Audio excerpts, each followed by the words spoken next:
नमस्कार, आप देख रहे हैं GP9 टीवी और मैं हूं आपके साथ डॉक्टर गौतम पांडे। थलपति विजय, जिन्हें तमिल सिनेमा का सुपरस्टार माना जाता है, ने कल यानी 28 अक्टूबर को तमिलनाडु की राजनीति में एक नए राजनीतिक शक्ति केंद्र के रूप में उभरने की अपनी मंशा का संकेत दिया है। उनकी लोकप्रियता के कारण जब वह विल्लुपुरम जिले के वेंकरू मंडी मैदान में पहुंचे तो लाखों की भीड़ ने उनका स्वागत किया। इस घटना ने राजनीतिक गलियारों में हलचल मचा दी, क्योंकि विजय ने इस कार्यक्रम के दौरान तमिलगा वेत्री कजगम टीवी के पार्टी की विचारधारा और मिशन को जनता के सामने रखा। 2 फरवरी 2024 को टीवी के पार्टी लॉन्च होने के बाद यह पहला बड़ा सम्मेलन था जिसमें लाखों समर्थक शामिल हुए। हर कोई विजय को देखने और उनकी पार्टी की विचारधारा को समझने के लिए उत्सुक था। इस सम्मेलन में विजय की एंट्री किसी फिल्मी सीन से कम नहीं थी।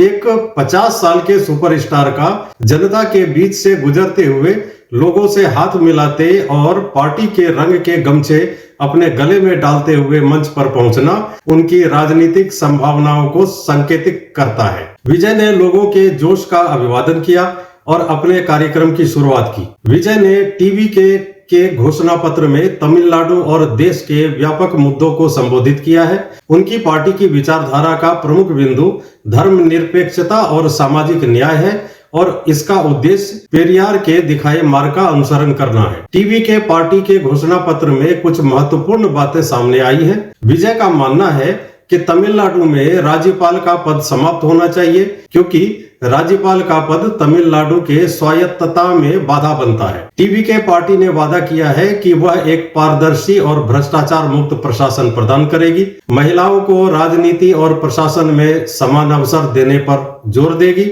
विजय ने जाति आधारित जनगणना की आवश्यकता पर बल दिया ताकि सामाजिक मुद्दों का सही आकलन हो सके। विजय ने यह भी कहा कि उनकी पार्टी विधायकों की पारदर्शिता सुनिश्चित करने के लिए एक आचार संहिता बनाएगी।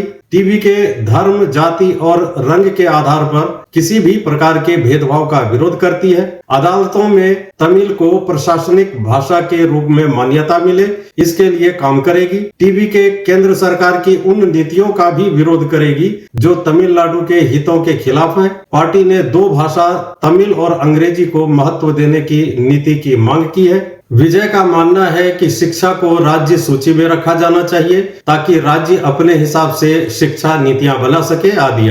विजय ने द्रमुक और मुख्यमंत्री MK स्टालिन के द्रविड़ मॉडल शासन पर कटाक्ष करते हुए कहा कि यह तमिल समाज के सभी वर्गों की भलाई के दावे करता है, लेकिन यह जन विरोधी है। उनका मानना है कि द्रविड़ मॉडल के नाम पर जनता को ठगा जा रहा है और इसे एक मुखौटे के रूप में इस्तेमाल किया जा रहा है। विजय ने यह आरोप लगाया कि कुछ लोग राजनीति में नए चेहरों को एक विशेष रंग में रंगने की कोशिश कर रहे हैं। उन्होंने ऐसे नेताओं पर निशाना साधा जो चुनाव के दौरान फांसीवाद और विभाजन की बात करते हैं, लेकिन पीछे से सौदेबाजी में जुटे रहते हैं। विजय ने तमिल भाषा को अदालतों और मंदिरों में मान्यता देने की बात की और इसे तमिल सांस्कृतिक पुनरुद्धार का एक आवश्यक कदम बताया। उन्होंने घोषणा की कि उनकी पार्टी 2026 के विधानसभा चुनाव में सभी 234 सीटों पर चुनाव लड़ेगी। टीवी के पार्टी का उद्देश्य तमिलनाडु में सामाजिक न्याय, धर्मनिरपेक्षता और तमिल संस्कृति को बढ़ावा देना है। विजय का लक्ष्य तमिलनाडु की राजनीति में एक नई क्रांति लाने का है, जिसमें द्रविड़ आइकन पेरियार के सिद्धांतों का पालन किया जाएगा। उन्होंने स्पष्ट किया कि टीवी के किसी धर्म, जाति या रंग के आधार पर भेदभाव का समर्थन नहीं करेगी और उनका प्रमुख एजेंडा तमिलनाडु को एक नशा मुक्त और भ्रष्टाचार मुक्त राज्य बनाना है। सुपरस्टार विजय का यह कदम तमिलनाडु की राजनीति में एक नई दिशा का संकेत देता है।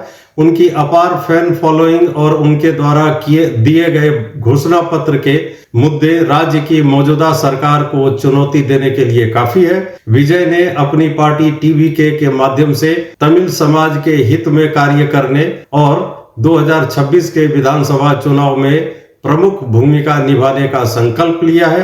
उनकी इस यात्रा ने न केवल तमिलनाडु बल्कि पूरे देश का ध्यान आकर्षित किया है और साथ ही कई दिग्गज राजनीतिक दलों की नींद भी उड़ा दी है। अब देखना यह है कि आने वाले समय में इस बदलाव का राज्य और देश के चुनाव पर क्या असर पड़ता है। इसी प्रकार की और खबरों के लिए बने रहिए GP9 टीवी के साथ। धन्यवाद।